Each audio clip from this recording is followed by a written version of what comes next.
हर हर महादेव। नमस्कार आप सभी दर्शकों को।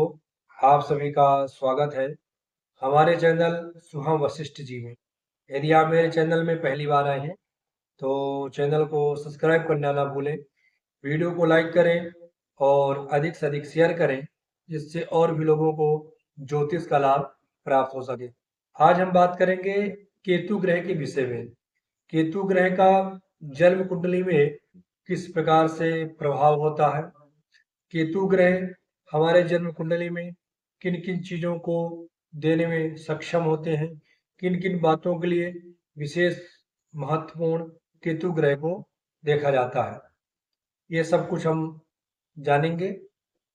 और साथ में यह भी जानेंगे कि केतु ग्रह से हमें किन किन प्रकार के नुकसान भी हो सकते हैं। केतु ग्रह से हमें कौन कौन चीजों का नुकसान हो सकता है। और साथ में यह भी बात करेंगे कि यदि हमारे जन्म कुंडली में केतु ग्रह की अच्छी स्थिति नहीं है, केतु ग्रह हमें बुरे परिणाम प्राप्त करा रहे हैं, तो उसके लिए हमें कौन सा उपाय करना चाहिए। केतु ग्रह को जन्म कुंडली में प्रबल स्थिति में करने के लिए, केतु ग्रह के शुभ फल प्राप्त करने के लिए हमें कौन से उपाय करने चाहिए, यह सब आज हम जानेंगे। सबसे पहले मैं आपको बताऊं कि केतु ग्रह एक छाया ग्रह है। नवग्रहों में राहु और केतु, ये दो ग्रह जो है वो छाया ग्रह है। छाया ग्रह होने से इन ग्रहों का अपना कोई विशेष स्वयं का योगदान जन्म कुंडली में नहीं होता है। ये अपने प्रभावों को विशेष अपने द्वारा प्रदान नहीं कर पाते हैं। कहने का तात्पर्य कि राहु या केतु, ये ग्रह जिस राशि में या जिस ग्रहों के साथ बैठते हैं, उन ग्रहों के अनुसार, उन राशियों के अनुसार फल देने में सक्षम हो पाते हैं। राहु ग्रह जो है वो शुक्र ग्रह की तरह है, शुक्र ग्रह की तरह फल देने में सक्षम है। शुक्र ग्रह भोग, विलास, ऐश्वर्य, लग्जरी जीवन, ये सब देने के लिए शुक्र ग्रह को विशेष रूप से जाना जाता है। शुक्र ग्रह सौंदर्य का भी प्रधान ग्रह है। शुक्र ग्रह दाम्पत्य जीवन में शुभता का भी कारक ग्रह है। राहु ग्रह वो शुभ परिणाम जो है वह शुक्र ग्रह की तरह देने में सक्षम होता है। लेकिन जो केतु ग्रह है उसे मोक्ष का भी ग्रह कहा जाता है, साधना का भी ग्रह कहा जाता है, मुक्ति का भी ग्रह कहा जाता है। केतु ग्रह से जन्म कुंडली में विशेष रूप से मोक्ष का, संन्यास का और मुक्ति का विचार किया जाता है। आत्मा की मुक्ति कैसे हो, आत्मा परमात्मा में लीन कैसे हो, हम परमात्म तत्व को कैसे प्राप्त करें, क्या हमारे कुंडली में एक अच्छा प्रबल संन्यास योग है कि नहीं, ये सब चीजों पर विचार करते समय केतु पर विशेष दृष्टि डाली जाती है, केतु को देखा जाता है। अपितु संन्यास योग के लिए और भी ग्रहों को देखा जाता है, और भी कई ग्रहों की विशेष भूमिका संन्यास में होती है, मोक्ष में होती है। लेकिन उसके साथ साथ केतु का भी योगदान उसमें होता है। केतु ग्रह की भी अहम भूमिका उसमें जरूर होती है। तो केतु ग्रह जो है वह बृहस्पति ग्रह की तरह फल देने में सक्षम है। बृहस्पति ग्रह की तरह केतु अपना प्रभाव जन्म कुंडली में देता है। तो बृहस्पति क्या है? तो बृहस्पति मोक्ष का, संन्यास का, अध्यात्म का, ज्ञान का कारक ग्रह है। संतान का भी कारक ग्रह है। दाम्पत्य जीवन में उतार चढ़ाव के लिए भी बृहस्पति को देखा जाता है। विवाह में विलंब हो रहा है या अतिशीघ्र विवाह हो गया है, इसमें भी बृहस्पति ग्रह की विशेष भूमिका होती है।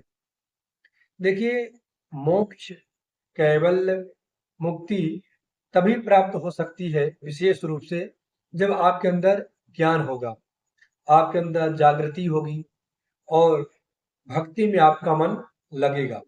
भक्ति में मन लगे बिना मोक्ष की प्राप्ति, मुक्ति की प्राप्ति नहीं हो सकती। आत्मा को परमात्मा में लीन करने के लिए भक्ति बहुत जरूरी है और भक्ति जीवन में तभी होगी जब बृहस्पति ग्रह का केतु ग्रह को बल प्रदान होगा।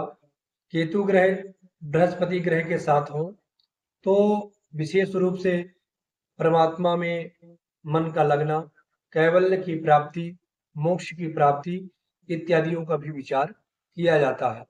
तो कहने का तात्पर्य कि जो केतु ग्रह है वो आपके बृहस्पति ग्रह के समान फल देने में सक्षम होते हैं।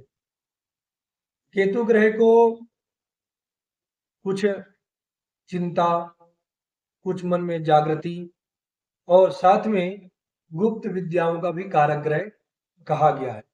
केतु ग्रह से गुप्त विद्याओं का भी विचार किया जाता है, जैसे तंत्र, अघोर पंथ है, जो तंत्र मंत्र इत्यादि जो गुप्त विद्याएं हैं, जिन विद्याओं का अभी समाज में बहुत ज्यादा प्रचलन नहीं है, बहुत ज्यादा प्रचार प्रसार नहीं है, ऐसी विद्याओं का भी विचार केतु ग्रह से किया जाता है।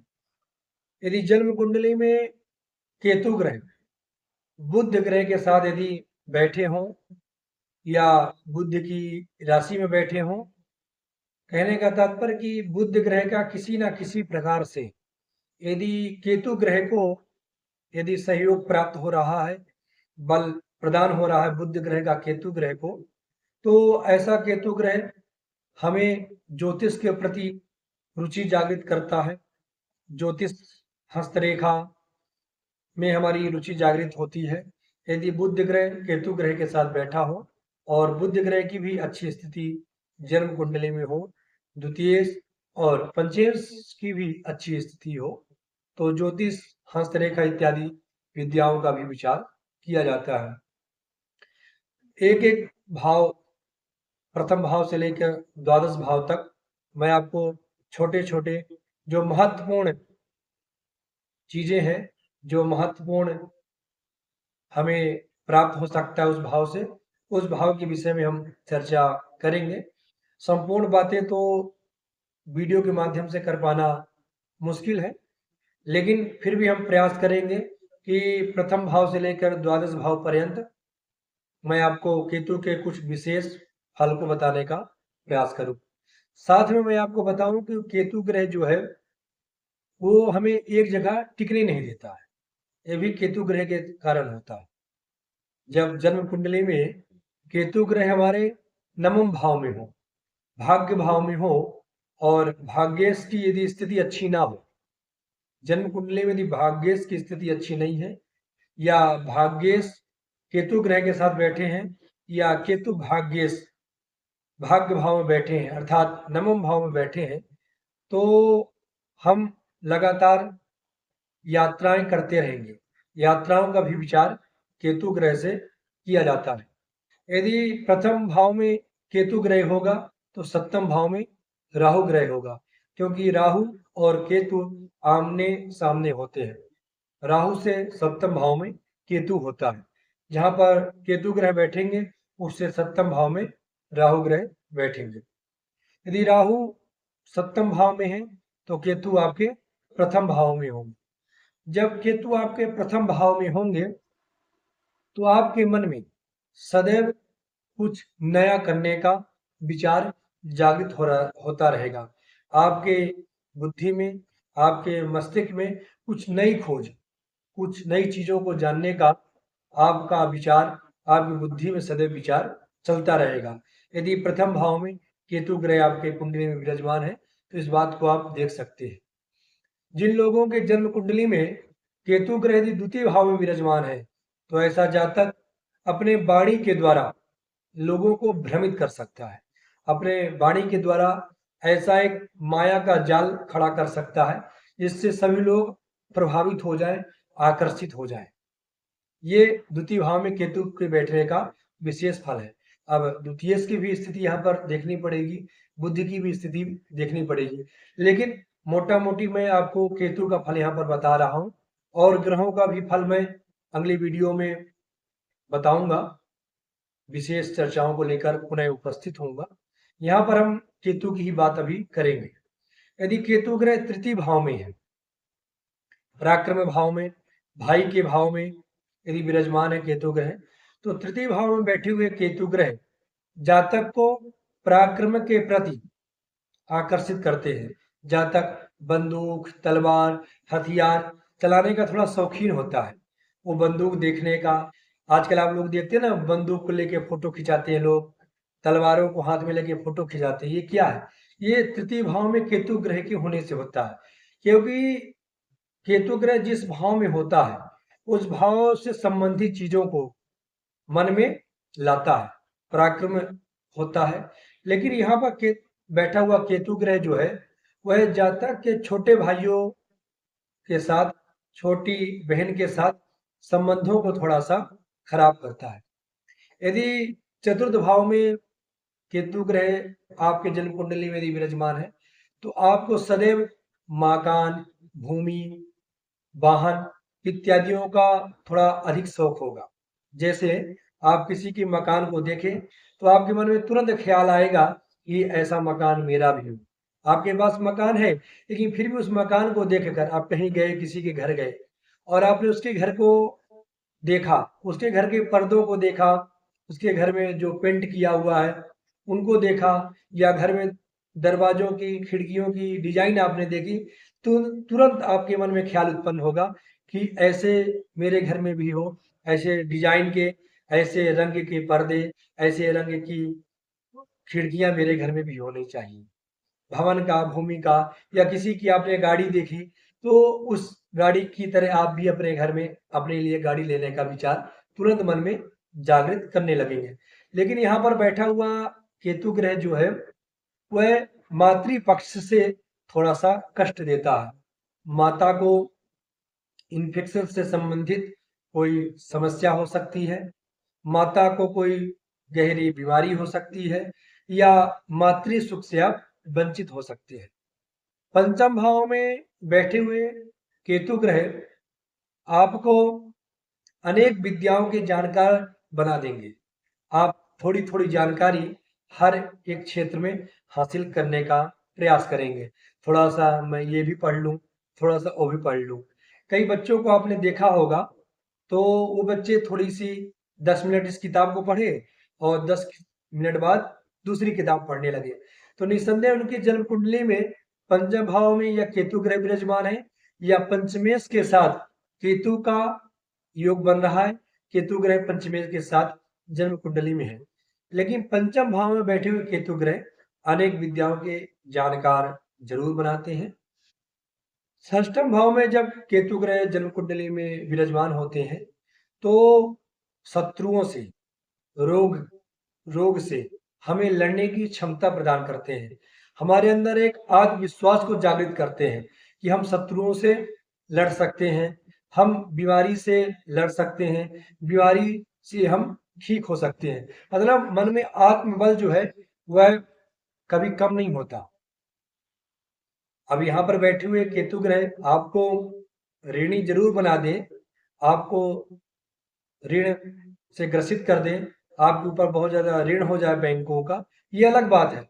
लेकिन यहाँ पर बैठे हुए केतु ग्रह आपको रोग से और बीमारी से, शत्रुओं से लड़ने की शक्ति को प्रदान करते हैं।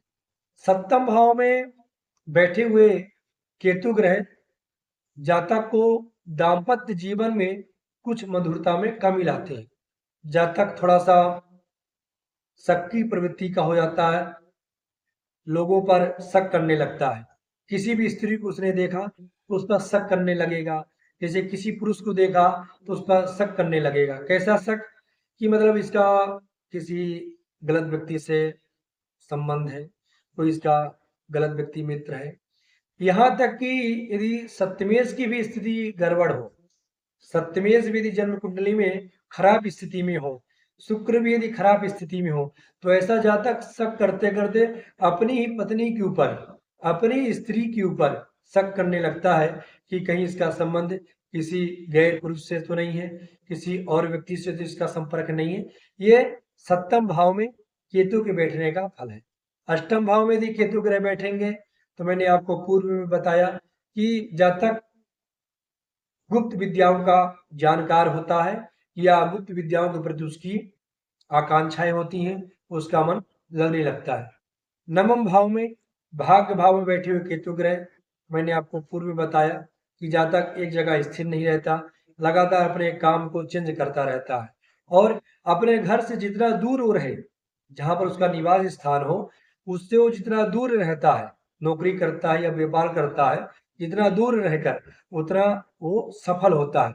छोटी छोटी यात्राएं यदि वो लगातार करता रहता है तो उसके जीवन में सफलता जरूर आती है, उसका भाग्य का उदय होता है। कहने का तात्पर्य कि नवम भाव में बैठे हुए केतु ग्रह जातक का भाग्योदय उसके घर से दूर कराते हैं, जन्मभूमि से दूर कराते हैं।